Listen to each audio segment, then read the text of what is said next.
आज दोस्तों सूरज और अवनी के बीच जंग छिड़ी है। सूरज लोगों की नजरों में दादा भाई था, लेकिन अपनी मेहनत से आईएएस और फिर आईपीएस बनकर उसने खुद को साबित किया। दूसरी तरफ अवनी कोई साधारण लड़की नहीं, बल्कि चालाक और खतरनाक साजिशकर्ता बनकर सामने आई है। उसने भावनाओं का सहारा लेकर सूरज और उसके परिवार का विश्वास जीता और इसी भरोसे की आड़ में अपना मकसद आगे बढ़ाया। सूरज के सामने अवनी की सच्चाई तब खुलती है जब पकड़ा गया एक आदमी डर के कारण बड़ा खुलासा करता है। वह बताता है कि वह आतंकवादी संगठन का मुख्य सदस्य नहीं है, उसे केवल पैसे दिए जाते थे और संगठन के लोग जो काम बताते वह वही करता था।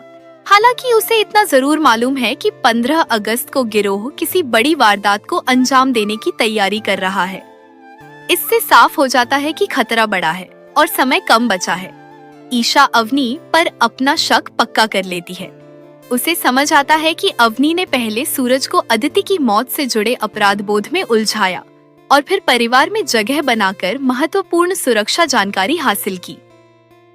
अवनी को पता था कि स्वतंत्रता दिवस के मौके पर सुरक्षा व्यवस्था बेहद कड़ी होगी, इसलिए उसने सुरक्षा बिंदुओं और योजनाओं को समझने की कोशिश की। मामला तब और गंभीर हो जाता है जब पुलिस स्टेशन से अवनी के खिलाफ मौजूद सीसीटीवी फुटेज, दस्तावेज और सबूत गायब मिलते हैं। ईशा और श्रेया समझ जाती हैं कि यह काम किसी अंदरूनी व्यक्ति की मदद के बिना संभव नहीं था। साथ ही ईशा के घर से सुरक्षा योजना की हार्ड कॉपी चोरी हो चुकी है, क्योंकि वह फाइल केवल ईशा के फिंगरप्रिंट से खुलती थी। अब शक पुलिस विभाग के भीतर मौजूद किसी गद्दार पर जाता है। सबसे बड़ी चुनौती सूरज और ईशा के आपसी मतभेद हैं। दोनों का अतीत है, लेकिन अवनी को रोकने के लिए उन्हें साथ आना ही पड़ेगा। सूरज अपने नेटवर्क की मदद देगा, जबकि ईशा पुलिस की ताकत का इस्तेमाल करेगी। दोनों तय करते हैं कि जानकारी साझा करके काम करेंगे।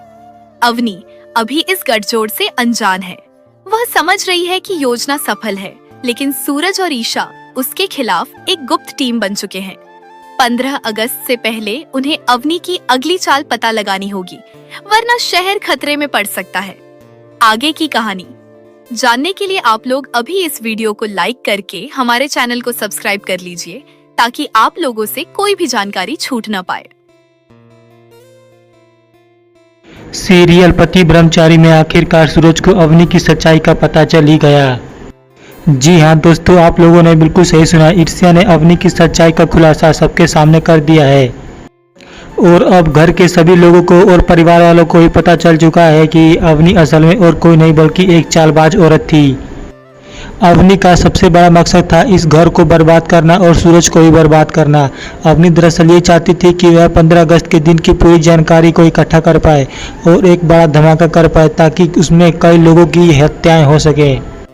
लेकिन ईर्ष्या को तो अवनी के ऊपर पहले से ही शक था, इसलिए ईर्ष्या ने इस चाल को पहले से ही समझ लिया और उसकी हर चाल को नाकामयाब करने की कोशिश की।